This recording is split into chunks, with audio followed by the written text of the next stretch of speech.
Uma mulher racista manda um homem negro sair da própria piscina sem saber que ele é o chefe da polícia.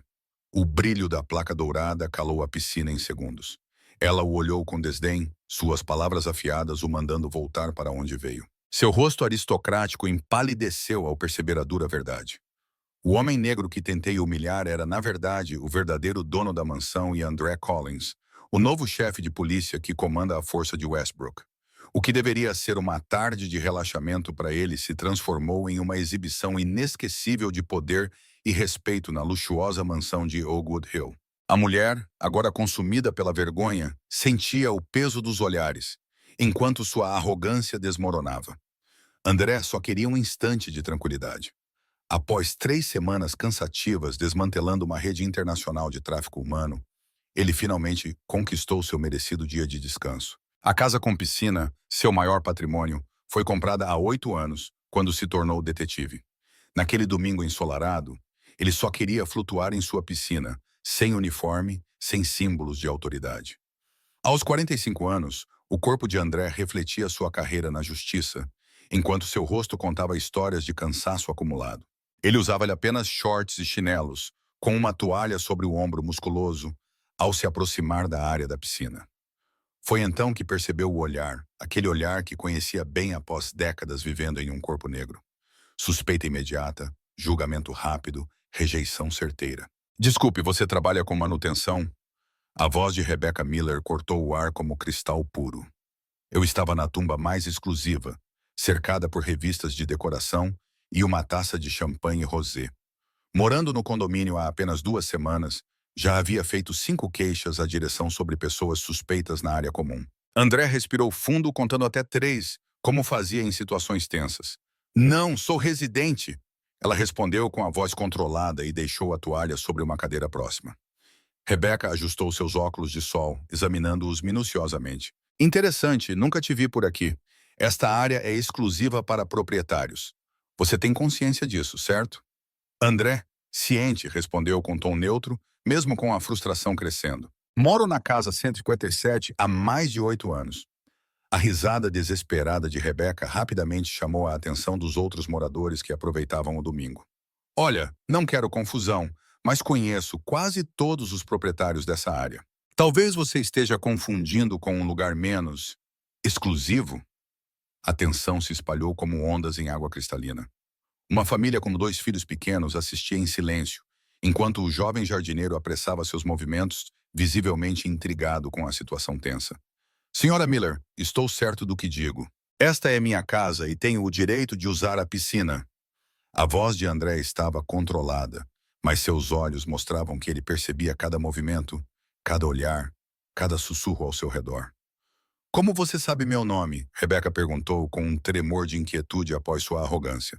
Meu trabalho é conhecer todos aqui, respondeu André, de forma simples, sem se alongar. André guardava em segredo seu título oficial. Rebecca não tinha ideia de que estava prestes a cometer o erro mais perigoso de sua passagem por aquele luxuoso condomínio. O que os observadores silenciosos não podiam prever era como aquele momento trivial se tornaria uma lição poderosa sobre preconceitos e respeito, ecoando além dos muros de Westwood Hills. Se a indignação já está acelerando seu coração, inscreva-se no canal para acompanhar essa história impressionante que expõe verdades incômodas sobre nossa sociedade e revela o verdadeiro caráter das pessoas em um único momento. Os olhares curiosos dos vizinhos queimavam como o sol do meio-dia. Rebecca olhava André com receio e indignação, incapaz de aceitar que um homem negro pudesse ser proprietário naquele condomínio de elite.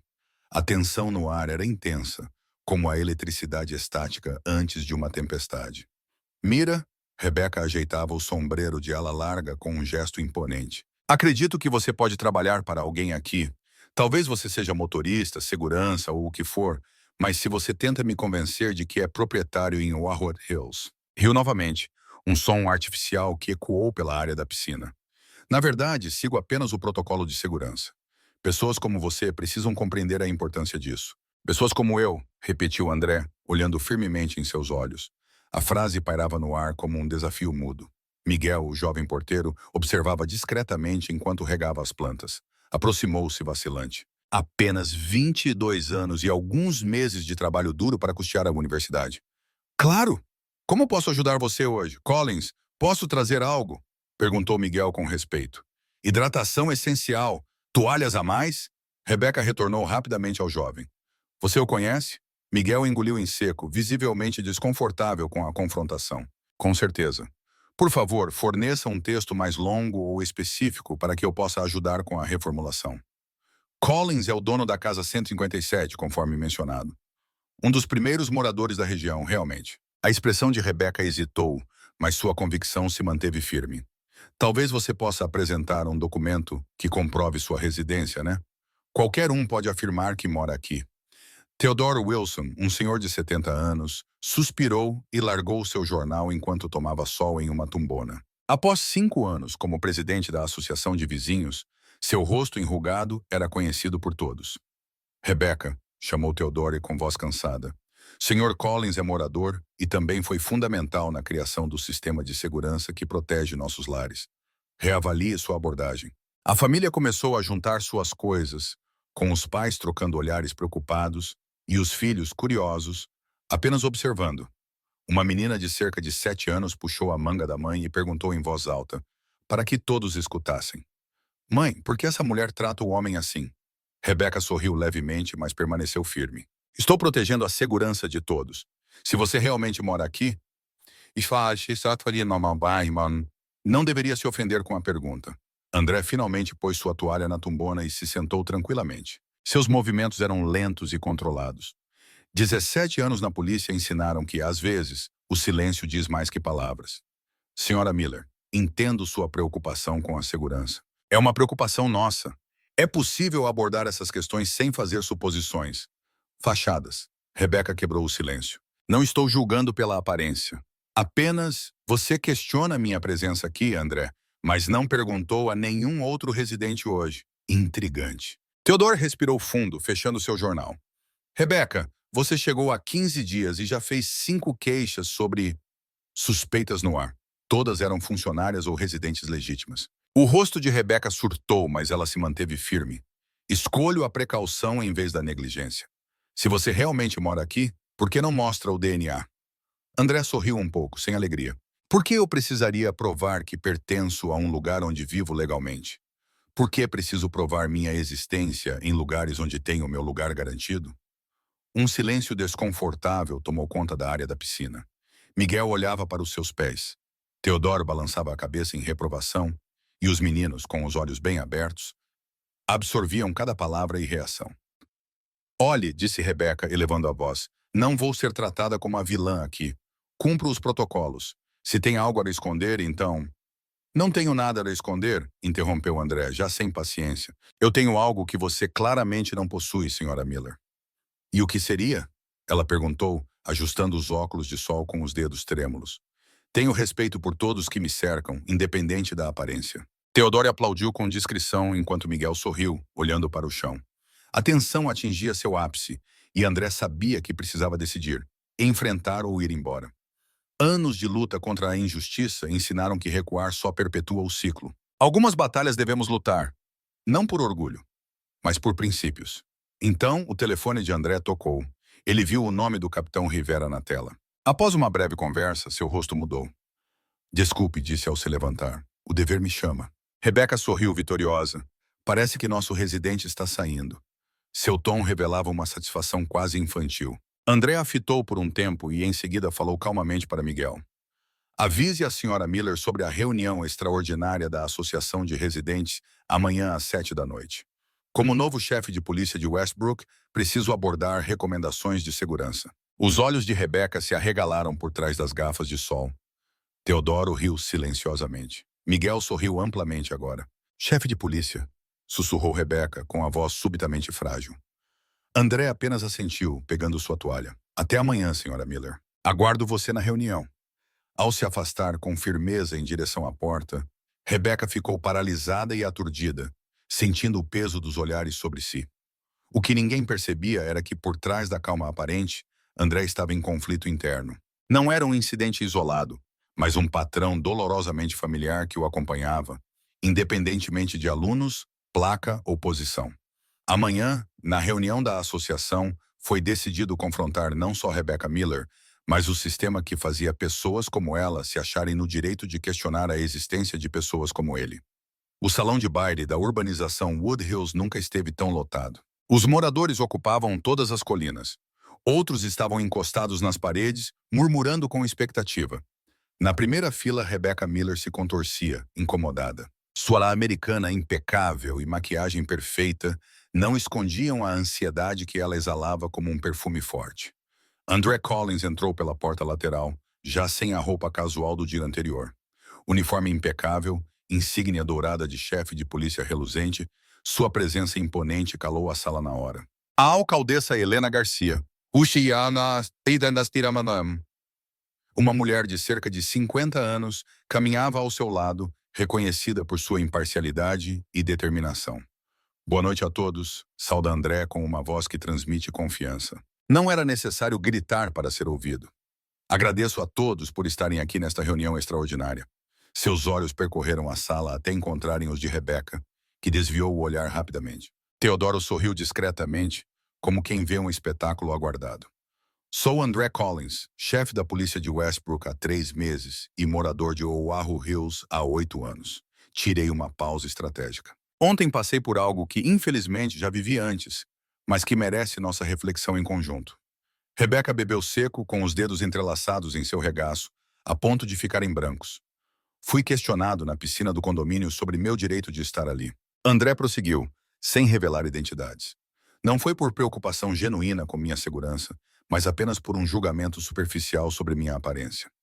Um murmurinho percorreu a sala. Miguel, o jovem porteiro, estava discretamente próximo da porta, observando tudo com atenção. Os mesmos meninos da piscina estavam com seus pais, ouvindo atentamente cada palavra. Não convoquei esta reunião para ofender ninguém. André prosseguiu. Estou aqui como seu vizinho e também como autoridade pública para discutir algo mais relevante do que um único incidente. Vou discutir a vigilância comunitária realmente eficaz contra a criação prejudicial de perfis raciais. O prefeito Garcia avançou. O chefe Collins me advertiu não só pelo incidente de ontem, mas também sobre um preocupante padrão de queixas infundadas sobre pessoas suspeitas no condomínio. Em todos os casos, eram moradores ou empregados legítimos, principalmente pessoas de cor. O rosto de Rebecca oscilava entre um roxo intenso e uma palidez doentia. Olhou ao redor em busca de apoio, mas só encontrou olhares severos e curiosos.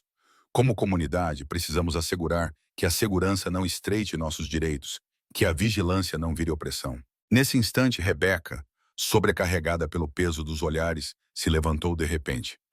É uma armadilha, exclamou com voz trêmula. Estão me tornando um monstro por cumprir a ordem de vigiar os estranhos. O silêncio foi ensurdecedor. André não respondeu de imediato. Apenas a observou com uma calma que só intensificou seu mal-estar. Senhora Miller, ninguém a chamou pelo nome hoje. A revelação sobre Rebecca foi impactante. Ele se declarou culpado diante de todos. Suas pernas se afastaram enquanto ela se reclinava na cadeira. Não estou aqui para te punir, continua André suavizando a voz. Estou aqui porque acredito que podemos melhorar juntos como comunidade. Foi então que a menina de 7 anos da piscina levantou com timidez a mão. André sorriu calorosamente. Sim, pequena, por que você pensou que não poderia estar na piscina? Ele perguntou com a brutal sinceridade que só os meninos têm. Um silêncio profundo dominou a sala. Rebecca queria sumir. Essa é a pergunta perfeita, respondeu André com calma. A resposta está relacionada ao prejuízo inconsciente. É quando nosso cérebro faz julgamentos errôneos sobre pessoas, não com base no que conhecemos delas, mas no que acreditamos saber sobre os grupos aos quais elas aparentam pertencer. A explicação era simples o suficiente para uma criança, mas profunda o bastante para incomodar os adultos presentes. Teodoro se ergueu devagar. Como presidente da associação, proponho que iniciemos o programa de formação comunitária sugerido pelo chefe Collins. É hora de fazermos melhor. Uma onda de aplausos tomou conta da sala, começando tímida e se intensificando. Rebecca ficou paralisada, seu mundo ruindo diante dela. Após a reunião, muitos residentes se reuniram em torno de André, demonstrando apoio e fazendo perguntas. Rebecca permaneceu sozinha, cercada por um mar de asas vazias. André a encarou por um instante e, em seguida, surpreendeu a todos ao se aproximar dela. O murmúrio cessou enquanto todos o encaravam. Senhora Miller, estendendo a mão, convidou-a a liderar o primeiro grupo de estudos sobre vigilância comunitária consciente. Rebeca olhou para cima, chocada. Por quê? Sussurrou. André sorriu levemente, pois a verdadeira transformação ocorre ao convidar as pessoas a serem parte da solução, e não ao envergonhá-las. Rebeca, emocionada, aceitou o abraço. Finalmente, as lágrimas que ele tanto tentou reprimir escorrem. Desculpe, eu nunca imaginei que... É disso que se trata, respondeu André com suavidade. Vamos refletir agora, é hora de começar. O prefeito Garcia se aproximou e colocou a mão no ombro de André. É por isso que ele é nosso chefe de polícia, senhoras e senhores. Liderança não é sobre poder, é sobre transformação. A sala irrompeu em aplausos. Entre aplausos, a menina de 7 anos sorriu, absorvendo uma lição que a acompanharia para sempre. Quando a multidão se dispersou, André sentiu seu telefone vibrar. Notificação do departamento. Sua história dominou a imprensa local. Amanhã, todos em Westbrook saberão do ocorrido em Oakwood Hills. A verdadeira prova de caráter, tanto para Rebecca quanto para a comunidade, só estava começando. O título do Westbrook Chronicle na manhã seguinte era bem claro. O chefe de polícia transforma um ato racista em uma oportunidade de aprendizado para a comunidade. Abaixo, uma foto de André Collins em seu uniforme completo ao lado do prefeito Garcia. A notícia viralizou rapidamente nas redes sociais, gerando centenas de comentários de apoio e algumas críticas pela exposição desnecessária do ocorrido. Para Rebecca Miller, o jantar deste jovem pela manhã veio com um telefone que não parava de vibrar. Amigos, familiares e até ex-colegas de trabalho compartilham a notícia, todos demonstrando sua decepção. Ao abrir seu app de entrega favorito, viu que seu perfil acumulou várias críticas negativas da noite para o dia. A internet finalmente encontrou seu propósito. Me destruíram, murmurou em seu chão vazio, com lágrimas escorrendo pelo rosto que, pela primeira vez em anos, não estava maquiado. Minha reputação se foi. André refletia em seu escritório, na delegacia, observando as repercussões da notícia. Seu telefone não parava de tocar. Mensagens de apoio, convites para entrevistas e propostas de palestras. Nicole, sua ajudante, apareceu na porta com uma expressão de preocupação. Chefe, a senhora Miller está na recepção. Não pediu ajuda, mas parece muito agitada. André ficou surpreso. Deixe-a ir. Quando Rebecca entrou, parecia uma versão reduzida da mulher confiante da piscina. Usava roupas simples, sem joias, com os olhos vermelhos de chorar. Desculpe por aparecer sem avisar. Começou. Sua voz era um sussurro. Nada acontece. Sinta. André apontou a cadeira à sua frente. Como posso ajudar você? Rebecca respirou fundo, segurando uma tableta nas mãos. Estou sendo ameaçado. Divulgaram meu endereço e meu telefone na internet. Recebi comida que não pedi em casa às 3 da manhã. Eu te ensinei a usar a tablet. A tela se encheu de mensagens de ódio. André analisou o conteúdo com esforço no rosto. Isso é inadmissível. Vou designar alguém para investigar essas ameaças agora mesmo. Rebecca observou, confusa. Claro, como posso ajudar? E agora, o que fazer? O que aconteceu na piscina foi cruel e doloroso. André respondeu serenamente. O que acontece agora é injusto. Justiça não é vingança nem humilhação. As lágrimas inundaram os olhos de Rebecca. Não compreendo. Eu merecia uma lição, mas não esperava sua defesa. André se recostou na cadeira, pensando bem antes de falar. Ao assumir esse cargo, prometi proteger todos, não só os que nunca erraram. Não posso controlar a reação do público, mas não ficarei parado enquanto alguém sofre assédio, mesmo que tenha me machucado. Por quê? Rebecca perguntou de forma simples. O ciclo de represálias impede a verdadeira transformação. Ele respondeu. A vergonha pública quase nunca gera uma mudança verdadeira. Geralmente, isso só gera mais ressentimento. Nesse instante, na aula da escola primária de Westbrook, a pequena Sophie Jenkins, de 7 anos, levantava a mão com empolgação. O chefe Collins afirmou que não devemos julgar as pessoas pela aparência. Ele explicou com entusiasmo aos colegas durante o momento juntos. Minha mãe disse que um herói não é quem detém os maus, mas quem ensina os bons e faz o mundo melhor. O professor sorriu surpreso. É uma lição valiosa, Sophie. No escritório do chefe, André tomava uma decisão que surpreenderia a cidade inteira. Depois de chamar o prefeito Garcia, organizou uma coletiva de imprensa para esta tarde. Às 3 da tarde, repórteres de várias emissoras se aglomeravam no saguão da delegacia. André subiu ao púlpito e, para surpresa de todos, Rebecca Miller estava ao seu lado. Agradeço a todos pela presença. André começou. Eu tenho 2 declarações importantes para fazer. Estamos investigando todas as ameaças e o assalto à senhora Miller nas últimas 24 horas. Comportamentos assim não serão aceitos na nossa comunidade. Sussurros confusos ecoaram pelo auditório de jornalistas. Em segundo lugar, quero anunciar o programa de consciência da comunidade de Westbrook. O programa que a senhora Miller gentilmente aceitou co-dirigir comigo irá educar nossa comunidade sobre preconceitos inconscientes e como garantir segurança sem discriminação. Rebecca se aproximou do microfone com timidez. Errei profundamente. A voz tremia, mas ganhava força a cada palavra. Só percebi meus próprios prejuízos quando a dor os revelou. Hoje estou aqui para aprender e ensinar. Não sou vítima, nem vilã. Após 6 meses, o programa de sensibilização da comunidade se expandiu para 5 cidades vizinhas. Agora, a história de André e Rebecca é um exemplo de resolução de conflitos estudado nas academias de polícia. Em uma quente tarde de sábado, André relaxava à beira da piscina, o local onde tudo começou. Perto dali, Rebecca conduzia novos residentes pelo programa comunitário. O destino uniu suas vidas de um jeito imprevisível. Teodoro se aproximou e sentou-se na tumbona ao lado. Quem poderia imaginar? O velho comentou, admirando Rebecca gesticular animadamente, acreditando que aquele dia terrível poderia se transformar em algo bom. André sorriu, arrumando os óculos de sol. A transformação raramente vem do conforto, Teodoro. É no momento em que encaramos a verdade, seja sobre os outros ou sobre nós mesmos. Do outro lado da piscina, Sophie, quase 8 anos, acenou animada a André antes de se afogar na água cristalina. Seu ato de questionar semeou uma mudança que agora floresce em toda a comunidade. André aprendeu que o verdadeiro líder não é definido pela insígnia que carrega, mas pela habilidade de transformar conflitos em oportunidades de crescimento para todos. Os prejuízos não se dissipam com humilhação ou exposição, mas se desfazem com conversas sinceras, autorrefletindo-se e reconhecendo que todos precisamos confrontar nossas crenças mais profundas. Enquanto o sol se punha em Wagwood Hills, a água da piscina brilhava em tons dourados, revelando uma verdade simples no ar. Pertencer não é um privilégio que deve ser provado, mas um direito inquestionável de todos. Se essa história tocou seu coração e te fez refletir, compartilhe suas impressões nos comentários. Inscreva-se no nosso canal e descubra histórias poderosas que revelam verdades incômodas, mas essenciais sobre nossa sociedade. A verdadeira transformação começa quando encaramos nossas sombras e escolhemos um caminho mais iluminado.